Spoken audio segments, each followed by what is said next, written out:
So very good evening student, hope आप सभी बहुत अच्छे होंगे। हम लोग इंटरिम बजट पढ़ रहे हैं और इंटरिम बजट का डेफिसिट पार्ट को देख रहे हैं, जिसमें मैंने आपको पिछली वीडियो में फिस्कल डेफिसिट और रेवेन्यू डेफिसिट क्या होता है इसका पूरा कॉन्सेप्ट मैंने आपको बता दिया। इसके अलावा रेवेन्यू रिसिप्ट क्या होता है, capital receipt, revenue expenditure, capital expenditure, सारा चीज़ पर हम लोग बात कर चुके थे। आज इस वीडियो में हम लोग बात करेंगे प्राइमरी डेफिसिट और इफेक्टिव रेवेन्यू डेफिसिट। इसके अलावा ये actual budget estimate, revised estimate, ये सब क्या होता है इसको हम लोग बात करेंगे। जिन्होंने पिछला वीडियो नहीं देखा होगा, मैं डिस्क्रिप्शन पे लिंक डाल दूंगा, उसको आप देख लीजिएगा, क्योंकि पहला वीडियो देख लीजिएगा तो फिर आपको ये बहुत आसान लगेगा, नहीं तो फिर थोड़ा सा प्रॉब्लम होगा समझने पे। चलिए स्टार्ट करते हैं। अब हम लोग देखते हैं प्राइमरी डेफिसिट क्या होता है। तो समझिएगा, प्राइमरी डेफिसिट हम लोग किससे कहते हैं। फिस्कल डेफिसिट आपको याद होगा, मैंने आपको पिछली क्लास में बताया था कि टोटल रिसिप्ट जो है उससे ज्यादा टोटल एक्सपेंडिचर हो जाए। मैंने आपको बताया था टोटल रिसिप्ट का क्या मतलब हो गया, तो टोटल रिसिप्ट का मतलब हो गया रेवेन्यू रिसिप्ट और कैपिटल रिसिप्ट, और टोटल एक्सपेंडिचर का क्या मतलब हो गया, तो रेवेन्यू एक्सपेंडिचर और कैपिटल एक्सपेंडिचर। मैंने आपको बताया था जब टोटल रिसिप्ट से ज्यादा टोटल एक्सपेंडिचर हो जाए तो उसको हम लोग बोलते हैं फिस्कल डेफिसिट। और मैंने आपको बताया था रेवेन्यू डेफिसिट के बारे में कि रेवेन्यू रिसिप्ट से ज्यादा रेवेन्यू एक्सपेंडिचर हो जाए तो फिर हम बोलेंगे रेवेन्यू डेफिसिट। लेकिन अभी आप समझिएगा, प्राइमरी डेफिसिट समझने के लिए आपको पहले ये समझना पड़ेगा, इसलिए मैंने बोला था पिछला वीडियो देख लीजिएगा, तो जिन्होंने देखा होगा उनके लिए आसान होगा ये। तो फिस्कल डेफिसिट मैंने आपको बताया टोटल रिसिप्ट से ज्यादा टोटल एक्सपेंडिचर। अब देखिएगा क्या होता है, सरकार का जो फिस्कल डेफिसिट है उस डेफिसिट में एक बहुत बड़ा योगदान इंटरेस्ट पेमेंट का भी होता है, क्योंकि सरकार बहुत ज्यादा लोन लेता है, और सरकार जब लोन लेता है तो उसको इंटरेस्ट पेमेंट करना पड़ता है ना, उसका ब्याज क्या करना पड़ता है, ब्याज देना पड़ता है उसको। तो आप समझिएगा, प्राइमरी डेफिसिट जब हम लोग कह रहे हैं, प्राइमरी डेफिसिट क्या होता है, फिस्कल डेफिसिट में हम लोग माइनस कर देते हैं इंटरेस्ट पेमेंट को। याद रखिएगा, ये बहुत इंपॉर्टेंट है ना। मैंने क्या बताया, प्राइमरी डेफिसिट का मतलब होता है फिस्कल डेफिसिट में इंटरेस्ट पेमेंट को माइनस करने के बाद जितना फिस्कल डेफिसिट बचता है उस फिस्कल डेफिसिट को हम लोग बोलते हैं प्राइमरी डेफिसिट। ऐसे इसलिए किया गया क्योंकि समझिएगा, सरकार ने मान लीजिए लोन लिया, अब लोन लंबी अवधि के लिए, उसको तो हर साल इंटरेस्ट पेमेंट करना है, तो हम ऐसा देखना चाहते हैं क्या फिस्कल डेफिसिट में कुछ कमी आया है। अगर इंटरेस्ट पेमेंट को हटाकर देखें तो ये तो हर साल अकाउंट हो ही रहा है, लेकिन हम ये देखना चाहते हैं कि इसके अलावा क्या मेरा फिस्कल डेफिसिट में कोई कमी आया है, इसलिए प्राइमरी डेफिसिट हम लोग निकालते हैं। तो एक लाइन में बस इसको याद रखिएगा, प्राइमरी डेफिसिट क्या होता है, तो ध्यान रखिएगा fiscal deficit minus interest payment. Clear है, से क्या निकल जाएगा, प्राइमरी डेफिसिट। ये मेरे ख्याल से स्पष्ट हो गया होगा आपको। अब हम लोग समझते हैं कि इफेक्टिव रेवेन्यू डेफिसिट क्या होता है, इसको ध्यान से समझिएगा, है ना, तो आपको प्रॉब्लम नहीं आएगा। Effective revenue deficit, effective revenue deficit, एक तो आप ये ध्यान रखिएगा कि पहले बजट में आपको इफेक्टिव रेवेन्यू डेफिसिट नहीं दिखता था, है ना। 13th फाइनेंस कमीशन के रिकमेंडेशन पर हम लोग इफेक्टिव रेवेन्यू डेफिसिट को लाए। ये क्या होता है, इसका कॉन्सेप्ट को थोड़ा समझते हैं हम लोग। देखें, हम बात कर रहे हैं यूनियन गवर्नमेंट की, ओके, और एक लेते हैं हम लोग state government. State government, Bihar, Jharkhand, UP, कोई भी, या प्रोविंशियल गवर्नमेंट, जो भी बोले आप समझिएगा। यूनियन गवर्नमेंट, मान लेते हैं कि यूनियन गवर्नमेंट किसी स्टेट गवर्नमेंट को, फॉर एग्जांपल बिहार लेते हैं, ठीक है, कोई भी एक राज्य ले सकते हैं, आप एक एग्जांपल ले रहे हैं। केंद्र सरकार ने, सेंट्रल गवर्नमेंट ने बिहार सरकार को, राज्य सरकार को कुछ ग्रांट दिया, अनुदान। ग्रांट को हिंदी में क्या बोलते हैं, अनुदान। क्लियर, मैंने आपको पिछले वीडियो में समझाया था ग्रांट का क्या मतलब होता है। आप एक बात बताइए, यूनियन गवर्नमेंट, केंद्र सरकार ने किसी राज्य सरकार को जब ग्रांट दिया तो ये पैसा स्टेट गवर्नमेंट वापस करेगा क्या, जो भी पैसा दिया इसको वापस करेगा क्या, नहीं, क्योंकि मैंने बताया था दान किया हुआ चीज वापस नहीं लेते। तो एक तरह से ये दान है ना, ग्रांट है, तो ग्रांट किया हुआ चीज वापस नहीं। अगर यहां पे मैं लोन लिख देता हूं कि यूनियन गवर्नमेंट ने स्टेट गवर्नमेंट को, बिहार सरकार को लोन दिया, तब तो बिहार सरकार को वापस करना पड़ता, विथ इंटरेस्ट वापस करना पड़ता। लेकिन यहां पे मैं क्या बता रहा हूं कि यूनियन गवर्नमेंट ने ग्रांट दिया है राज्य सरकार को। यहां तक क्लियर, अब समझिएगा। तो यूनियन गवर्नमेंट जब ग्रांट दिया तो आप मुझे बताइए, यूनियन गवर्नमेंट का ये क्या है, एक्सपेंडिचर है कि रिसिप्ट है, एक्सपेंडिचर। यूनियन गवर्नमेंट का क्या है, एक्सपेंडिचर, खर्च है, व्यय है। गवर्नमेंट का क्या है, ये इनकम है, रिसिप्ट है ना, तो इसका क्या है, रिसिप्ट है ना, समझिएगा बात। यूनियन गवर्नमेंट का एक्सपेंडिचर है, स्टेट गवर्नमेंट का ये क्या है, रिसिप्ट है, मतलब आय है, इनकम है। अब आप बताइए मुझे, अगर पिछला वीडियो आप समझे होंगे तो आप बताइएगा यूनियन गवर्नमेंट का ये कैसा एक्सपेंडिचर है, क्या ये रेवेन्यू एक्सपेंडिचर है या कैपिटल एक्सपेंडिचर है। मैंने आपको बताया था कि रेवेन्यू एक्सपेंडिचर उस एक्सपेंडिचर को हम लोग बोलते हैं जो एसेट को क्रिएट नहीं करता है, एसेट का निर्माण नहीं करता है, और कैपिटल एक्सपेंडिचर उस एक्सपेंडिचर को बोलते हैं जो एसेट का निर्माण करता है। तो आप बताइए, चूंकि यूनियन गवर्नमेंट ग्रांट दे रहा है इसलिए एसेट का तो निर्माण नहीं होगा ना, फिर से इसको वापस तो पैसा नहीं मिलेगा, इसलिए इसको हम लोग किस में रखेंगे, इसको हम लोग रखेंगे रेवेन्यू एक्सपेंडिचर में। किस में रखेंगे, रेवेन्यू एक्सपेंडिचर में। अगर ये लोन देता, यूनियन गवर्नमेंट लोन देता, तब हम कहते क्या, ये कैपिटल एक्सपेंडिचर है। क्लियर है ना, रेवेन्यू एक्सपेंडिचर, कैपिटल, ये मैंने पिछले वीडियो में समझाया है, इसलिए मैं बार बार बोल रहा हूं। अगर जो पहले होंगे, मतलब इस वीडियो में पहली बार आ रहे हैं, पिछला वीडियो नहीं देखे तो एक बार प्लीज उसको देख लीजिएगा, तो ये सारा कॉन्सेप्ट आपको क्लियर हो जाएगा। ओके, अब समझिएगा, बिहार सरकार के पास जो रिसिप्ट आ रहा है, बिहार सरकार के पास जो रिसिप्ट आ रहा है, ये कैसा रिसिप्ट है आप बताइए, क्या ये रेवेन्यू रिसिप्ट है या ये कैपिटल रिसिप्ट है। मैंने आपको पिछली क्लास में क्या बताया था कि रेवेन्यू रिसिप्ट उस रिसिप्ट को बोलते हैं जो लाइबिलिटी को नहीं बनाता, मतलब लाइबिलिटी को क्रिएट नहीं करता, मतलब वो आपके ऊपर लाइबिलिटी नहीं बना करता है वो एक तरह से। तो आप बताइए वो कौन सा रिसिप्ट हो जाएगा, रेवेन्यू रिसिप्ट। कैपिटल रिसिप्ट मैंने क्या बताया था, जो रेवेन्यू लाइबिलिटी को क्रिएट करता है, मतलब आपके ऊपर लाइबिलिटी वो हो जाता है। तो आप समझिएगा, कोई यूनियन गवर्नमेंट जब इसको ग्रांट दे रहा है तो इसके ऊपर लाइबिलिटी तो नहीं है ना। लाइबिलिटी कब होता है, जब ये लोन देता, तो यूनियन गवर्नमेंट तो लोन नहीं दे रहा, ये ग्रांट दे रहा है, अनुदान दे रहा है, तो इसके ऊपर लाइबिलिटी नहीं, और लाइबिलिटी नहीं है तो इसका कौन सा इनकम है, कौन सा रिसिप्ट है, तो रेवेन्यू रिसिप्ट है। क्लियर है ये चीज। तो इसका जो बिहार सरकार का रिसिप्ट होगा वो कौन होगा, रेवेन्यू रिसिप्ट, जैसे मैंने शॉर्ट में बोला था आरआर और ईआरई। यहां तक क्लियर है, यहां तक क्लियर है। अब समझिएगा, केंद्र सरकार का रेवेन्यू एक्सपेंडिचर है और राज्य सरकार का क्या है, रेवेन्यू रिसिप्ट है। यहां तक क्लियर। अब समझिएगा, स्टेट गवर्नमेंट इस रेवेन्यू रिसिप्ट का कुछ हिस्सा, मान लेते हैं कुछ हिस्सा, ये क्या करेगा, कुछ हिस्सा को इसने वेलफेयर स्कीम में लगा दिया, कल्याणकारी योजना में लगा दिया बिहार सरकार। मान लीजिए कहीं बाढ़ आया है, नॉर्थ बिहार में बाढ़ आते रहता, कोसी गंगा ये सबसे, तो वहां पे जो बाढ़ पीड़ित लोग हैं उसको कुछ हेल्प करने के लिए लगा दिया, या फिर कोई स्कीम चल रहा है कल्याणकारी, उस पर लगा दिया, या कोई सब्सिडी में लगा दिया। और कुछ पैसा को इसने क्या किया, मान लेते 50% इसने क्या किया, स्कीम में लगा दिया, ठीक है। कुछ 50% जो बचा हुआ है इसको इसने क्या किया, कैपिटल फॉर्मेशन में लगा दिया। याद रखिएगा, किस में लगा दिया, कैपिटल फॉर्मेशन में, पूंजी निर्माण में लगा दिया। मतलब इस पैसे से हो सकता है ये सड़क बना दे, ब्रिज बना दे, इस पैसे से कोई ऑफिस बना दे, कोई हॉस्पिटल बना दे, कोई यूनिवर्सिटी कॉलेज बना दे।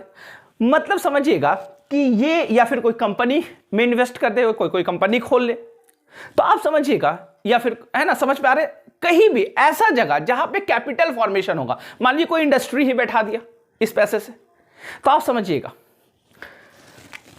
कैपिटल फॉर्मेशन में जो रुपया लगाया है राज्य सरकार, क्लियर है, कैपिटल फॉर्मेशन में जो रुपया लगाया है राज्य सरकार, उसको हम लोग सेंट्रल गवर्नमेंट का रेवेन्यू डेफिसिट में माइनस कर देते हैं। समझ पा रहे बात, कि सेंट्रल गवर्नमेंट का, यूनियन का जो रेवेन्यू डेफिसिट है, याद रखिएगा, इसका जो रेवेन्यू डेफिसिट है माइनस हम लोग कर देते क्या, तो इसमें हम लोग माइनस कर देते उस ग्रांट का पैसा को जो कि राज्य सरकार ने कैपिटल फॉर्मेशन में लगा दिया है। उसको जब हम लोग कैपिटल फॉर्मेशन को माइनस कर देंगे, उसके बाद जो बचा हुआ रेवेन्यू डेफिसिट होगा, उसी बचा हुआ रेवेन्यू डेफिसिट को हम लोग कहते हैं इफेक्टिव रेवेन्यू डेफिसिट। ये प्रभावी राजस्व घाटा है। ये क्लियर हो गया, मेरे ख्याल से ये क्लियर हो गया होगा। तो बहुत लोग कंफ्यूज ये रहते हैं कि सर केंद्र सरकार जो ग्रांट दिया उसको माइनस कर देंगे, रेवेन्यू डेफिसिट में ग्रांट को माइनस कर देते हैं। बहुत सारे टीचर लोग भी पढ़ा देते हैं कि रेवेन्यू डेफिसिट में ग्रांट को माइनस कर देते। नहीं, ये गलत हो जाएगा। ग्रांट का उस हिस्सा को माइनस करेंगे जो कैपिटल फॉर्मेशन में लगा हो। क्लियर है चीज? तो इसको हम लोग बोलते हैं इफेक्टिव रेवेन्यू डेफिसिट। क्लियर? अब आपको याद ये रखना, ये डेटा याद रख लीजिएगा, है ना। फिस्कल डेफिसिट बजट एस्टिमेट इस बार कितना है 5.1%, रेवेन्यू डेफिसिट 2% है ना, प्राइमरी डेफिसिट 1.5% है और इफेक्टिव रेवेन्यू डेफिसिट है 0.8%। ओके क्लियर है। अब समझिएगा यहां पे इसका क्या मीनिंग होता है, ये एक्चुअल्स बीई मैंने बताया था बजट एस्टिमेट है ना, आरई रिवाइज्ड एस्टिमेट और बजट एस्टिमेट, इसका क्या मतलब होता है समझिएगा। फाइनेंशियल ईयर आपको पता है कब से कब होता है, 1 अप्रैल से 31 मार्च है ना, कब से कब होता है मैं यहां लिख देता हूं 1 अप्रैल से 31 मार्च है ना, 1 अप्रैल से 31 मार्च, ये आपको पता है। ओके आप मुझे बताइए 2023-24 क्या 2023-24 का फाइनेंशियल ईयर कंप्लीट हो चुका है? नहीं हुआ होगा ना, है ना, क्योंकि 1 अप्रैल से शुरू हुआ 2024, आप समझिएगा 2023-24 का फाइनेंशियल ईयर कब से शुरू हुआ होगा, तो 1 अप्रैल 2023, तो 1 अप्रैल 2023 से शुरू हुआ होगा और ये खत्म कब होगा 31 मार्च 2024। क्लियर है। तो आप एक बात बताइए, क्या मार्च आ गया? अभी तो फरवरी चल रहा है, तो अभी तो बजट पेश ही हुआ है, तो अभी मार्च नहीं आया, अभी फैब का महीना चल रहा है। इसका मतलब अभी ये फाइनेंशियल ईयर 2023-24 खत्म नहीं हुआ है। तो जब 23-24 खत्म नहीं हुआ है तो क्या फिस्कल डेफिसिट का एक्चुअल फिस्कल डेफिसिट कितना रहा है ये हमको अभी पता नहीं है ना, वो तो अभी 1.5 महीना बाकी है, एक तरह से 2 महीना लगभग बाकी है, अभी फरवरी पूरा होगा फिर मार्च पूरा होगा, तब ना लास्ट में पता चलेगा कि फिस्कल डेफिसिट कितना रहा। तो एक्चुअल हमको नहीं पता, लेकिन आपको पता है कि 2022-23 जो फाइनेंशियल ईयर है ये खत्म हो चुका है, क्योंकि 1 अप्रैल मान लेते 2022 से शुरू हुआ फाइनेंशियल ईयर और 31 मार्च 2023 को क्या हो गया, खत्म हो गया। तो आप बताइए 31 मार्च 2023 तो बीत चुका है ना, इसका मतलब 2022-23 फाइनेंशियल ईयर हम लोग को पूरा पता है, वो कंप्लीट हो चुका है। और जब कंप्लीट हो चुका है तो उसका एक्चुअल फिस्कल डेफिसिट कितना रहा वो हमको पता चल गया। तो याद रखिएगा 22-23 जो है इसका एक्चुअल डेटा हमारे पास है 6.4%, मतलब लगभग 6.5% हमारा फिस्कल डेफिसिट, एक अच्छा खासा ये डेफिसिट है। सरकार को थोड़ा सा विचार करना चाहिए, इस पे ध्यान देना चाहिए। तो आप समझिएगा 6.4% एक्चुअल हम लोग को निकला। अब समझिए होता क्या है, 2023-24 जब बजट आया, 2023-24 का जब बजट आया तो हमने बजट एस्टिमेट बनाया कि हम लोग 5.9% अपना फिस्कल डेफिसिट को करेंगे। चूंकि कितना 6.4% हम लोग क्या अनुमान लगाए कि हम लोग बजट एस्टिमेट किए कि हम लोग अपना फिस्कल डेफिसिट को क्या करेंगे 5.9% मतलब घटाएंगे। घटाया कैसे जाता है, अपना इनकम को बढ़ाकर, या आप ऐसे कह सकते हैं एक्सपेंडिचर को कम कर। लेकिन चूंकि भारत एक डेवलपिंग कंट्री है, एक्सपेंडिचर को आप कम नहीं कर सकते, खर्च को कम नहीं कर सकते। जब खर्च आप कम नहीं कर सकते तो आय को क्या करना पड़ेगा, इनकम को, अपना रिसिप्ट को क्या करना पड़ेगा, बढ़ाना पड़ेगा। तो अपना रिसिप्ट को अगर आप बढ़ाइएगा तो आपका फिस्कल डेफिसिट क्या होगा, कम होगा। तो आप समझिएगा 5.9% का बजट एस्टिमेट लगाए। तो जिस वर्ष बजट पेश होता है उस वर्ष बजट एस्टिमेट्स लगाया जाता है अगले फाइनेंशियल ईयर का। जैसे अभी तो चूंकि हम लोग 2023-24 फाइनेंशियल ईयर में चल रहे हैं ना, लेकिन इस बार जो 1 फरवरी को जब बजट पेश हुआ, फरवरी के महीने में बजट पेश होता है, तो आप समझिएगा तो हमने बजट एस्टिमेट कितना लगाया 2024-25 का 5.1%। अब ये 5.1% हासिल होगा कि नहीं हमको नहीं पता, ये हमारा एस्टिमेट है। अभी तो 2024-25 तो शुरू नहीं हुआ, 2024-25 फाइनेंशियल ईयर शुरू होने से 2 महीना पहले ही हम लोग क्या कर लिए, बजट एस्टिमेट बना ली। वैसे ही जब 2023-24 का बजट एस्टिमेट मतलब बजट पेश हुआ था तो बजट एस्टिमेट रखे थे 5.9%। अब एक बात बताइए, जब हम लोग 2024-25 का बजट पेश कर रहे थे फरवरी के महीने में, तो क्या 2023-24 पूरा हो गया है? अभी मैंने आपको बताया 2023-24 पूरा नहीं हुआ, 31 मार्च 2024 को फिर कंप्लीट होगा ये फाइनेंशियल ईयर। तो 2023-24 का फाइनेंशियल ईयर हम लोग को पता नहीं है, इसलिए 2023-24 का एक्चुअल डेटा हमारे पास नहीं है। तो हम क्या करते हैं कि 2023-24 में जो बजट एस्टिमेट रखे थे वहां पे हम क्या करते हैं, रिवाइज्ड करते हैं। एक बार उसको रिवाइज्ड करके देखते हैं कि हमने जो टारगेट रखा था 5.9%, क्या ये पूरा किए। तो रिवाइज करने के बाद हमको पता चला है कि हाँ 5.8% अभी फिस्कल डेफिसिट बता रहा है हम लोग का।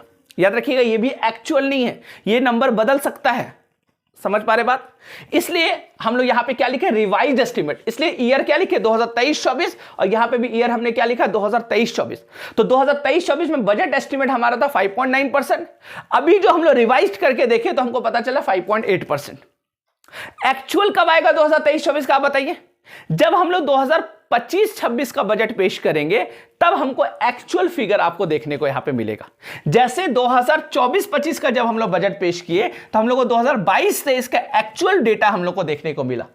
तो 2022-23 का एक्चुअल डेटा आपने देखा कि 6.4% फिस्कल डेफिसिट है, रेवेन्यू डेफिसिट 3.9% है, प्राइमरी डेफिसिट 3% है, इफेक्टिव रेवेन्यू डेफिसिट 2.8% है। क्लियर? तो एक्चुअल डेटा भी आपको ध्यान रखना है। तो मेरे ख्याल से ये आपको समझ में आ गया होगा। तो बीई बजट एस्टिमेट है ना, आरई। तो अब देखिएगा, जब 2025-26 का बजट पेश होगा तो हम लोग क्या करेंगे, जो हमने 2024-25 से बजट एस्टिमेट रखा है, एक और डेटा हम लोग लिखेंगे 2024-25 और उसमें क्या लिख देंगे, रिवाइज एस्टिमेट। तो याद रखिएगा, जब 2025-26 का बजट पेश होगा तो उसमें हम लोग 2024-25 का क्या लिखेंगे, रिवाइज एस्टिमेट, क्योंकि यहां पे हमने लिखा है 2024-25 का बजट एस्टिमेट। जैसे यहां पे 2023-24 का बजट एस्टिमेट लिखा गया था और 23-24 को फिर रिवाइज किए, और 2025-26 का जब बजट पेश होगा तो उसमें याद रखिएगा 2023-24 का एक्चुअल। तो यहां पे एक्चुअल जो 2022-23 लिखा है, और जब हम लोग 2025-26 का बजट पेश करेंगे तो 2023-24 का यहां पे एक्चुअल हो जाएगा। मेरे ख्याल से ये क्लियर हो गया होगा। अगर आपको दिक्कत आएगा तो कमेंट में आप ये करना, क्वेश्चन लिखना, और फिर भी नहीं समझ में आएगा 2-3 बार रिवाइंड करके देखना मैं क्या बोल रहा हूं, ध्यानपूर्वक सुनना, आराम से सुनना, आपको ये पूरा समझ में आ जाएगा। तो मेरे ख्याल से ये आपका कॉन्सेप्ट पूरा क्लियर हो गया होगा, फिस्कल डेफिसिट, रेवेन्यू, प्राइमरी और इफेक्टिव रेवेन्यू डेफिसिट, है ना। तो मिलते हैं हम लोग नेक्स्ट वीडियो में। आज के लिए इतना ही। Thank you so much.